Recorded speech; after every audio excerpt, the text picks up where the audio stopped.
Tanya Jawab nomor 321, 14 Juli 2019, nomor 2. Neraka kuali minyak lalu reinkarnasi menjadi nyamuk.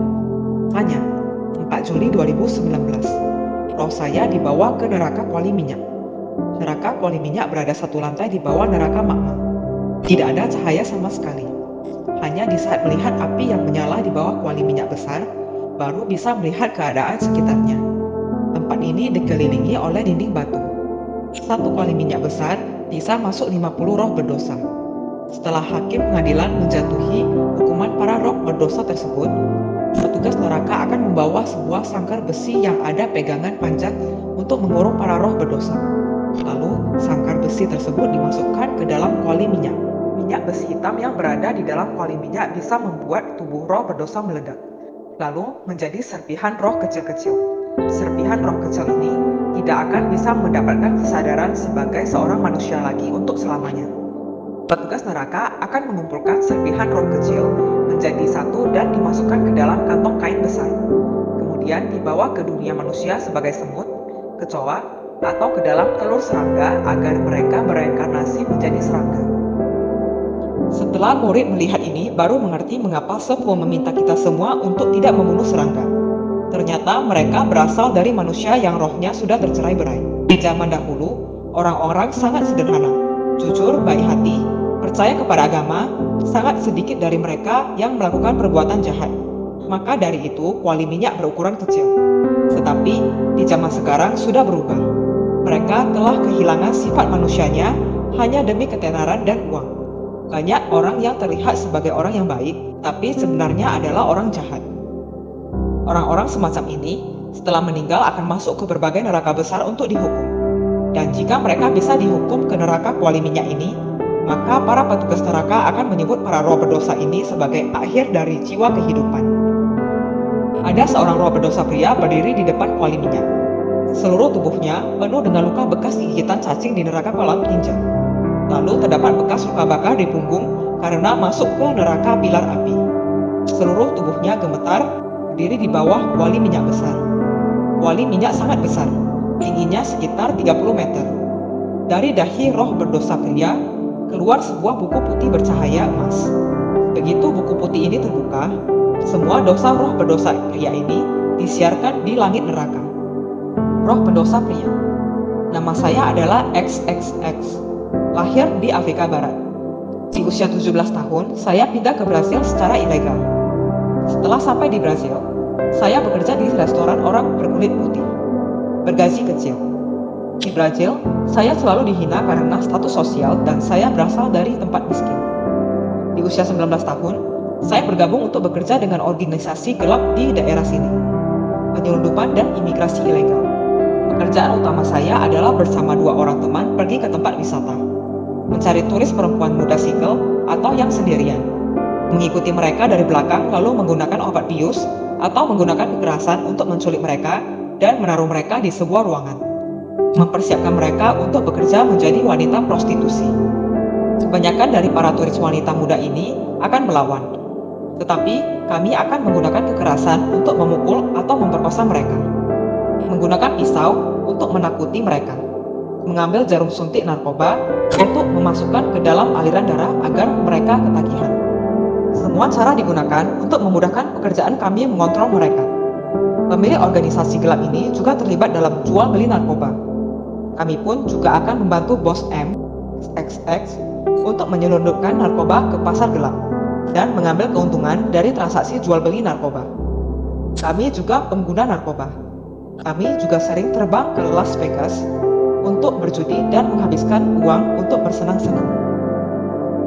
Roh pendosa pria. Di usia 38 tahun, saya terkena penyakit AIDS dan kanker prostat. Penyakit AIDS membuat saya kehilangan kekebalan tubuh, tidak dapat menghasilkan antibodi terhadap kanker. Sebelum meninggal, bagian bawah tubuh saya ada pisau. Kedua kaki saya terpaksa harus diamputasi karena terkena infeksi bakteri. Seluruh tubuh saya memerah dan penuh bisul. Penderitaan yang sangat. Akhirnya saya meninggal. Setelah meninggal, saya terlebih dahulu dihukum ke neraka kolam tinja. Hal yang paling menakutkan dari tempat ini adalah rasa sakit dari gigitan para cacing itu membuat saya hampir mati. Setelah keluar dari neraka kolam tinja, saya pun dibawa ke neraka pilar. Diikat ke pilar besi besar berwarna merah. Punggung saya terbakar hingga mengeluarkan bunyi se. Sakit, sakit. Sekarang saya dibawa ke tempat ini. Tidak tahu saya akan diapakan. Setelah proyektor berlayar perak ini selesai menyiarkan semua adegan, petugas neraka memasukkan roh berdosa pria ini ke dalam sangkar besi. Roh berdosa pria takut gemetaran. Sebelum sangkar besi ini sepenuhnya masuk ke dalam kuali minyak, minyak besi yang menyentuh tubuh roh berdosa ini sudah membuatnya jatuh berguling-guling. Kulit dan daging roh berdosa ini pun perlahan-lahan menghilang. Dari dalam kuali minyak, terdengar suara teriakan ketakutan yang sangat kencang. Dalam sekejap, seluruh tubuhnya menghilang, berubah menjadi pecahan butiran hitam yang muncul di dalam kuali minyak. Petugas neraka mengambil kantong kain dari emas untuk mengambil butiran hitam, lalu menuangnya ke sebuah lorong hitam yang berada tepat di depan kuali minyak. Sama seperti seorang karakter Gollum di dalam film Lord of the Ring, yang berlari mengambil butiran hitam dan menaruhnya ke dalam kantong kain. Dia memangkul kantong kain dari lorong hitam dan terbang ke belakang gang restoran X di negara Amerika, lalu menuang butiran hitam ke tempat reproduksi nyamuk. Setelah itu, petugas neraka kembali ke neraka untuk melanjutkan tugasnya. Terima kasih Sefu. Terima kasih Kuan Sein Pusa. Murid Malaysia, 5 Juli 2019. Master, lebih dari 1 dekade yang lalu ketika Sefu membabarkan Dharma, saya pernah menceritakan kejadian seperti ini. Setelah manusia digoreng ke dalam kuali minyak, mereka akan berubah menjadi pecahan roh. Beratnya dosa orang ini membuat dia selamanya tidak akan bisa kembali ke bentuk asalnya.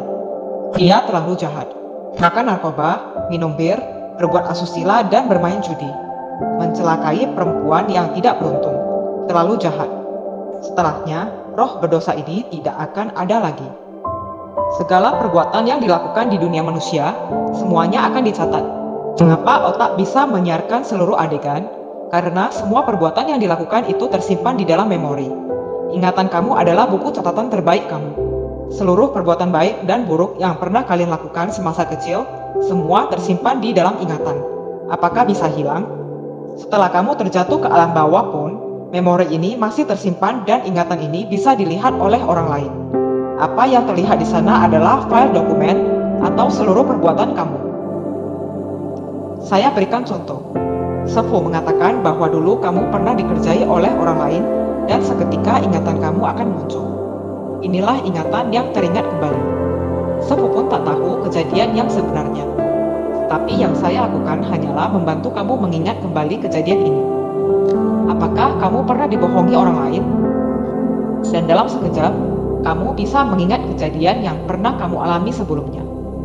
Maka dari itu, jangan melakukan perbuatan jahat. Perbuatan jahat akan mendapatkan balasan buruk. Kita harus menjadi orang baik.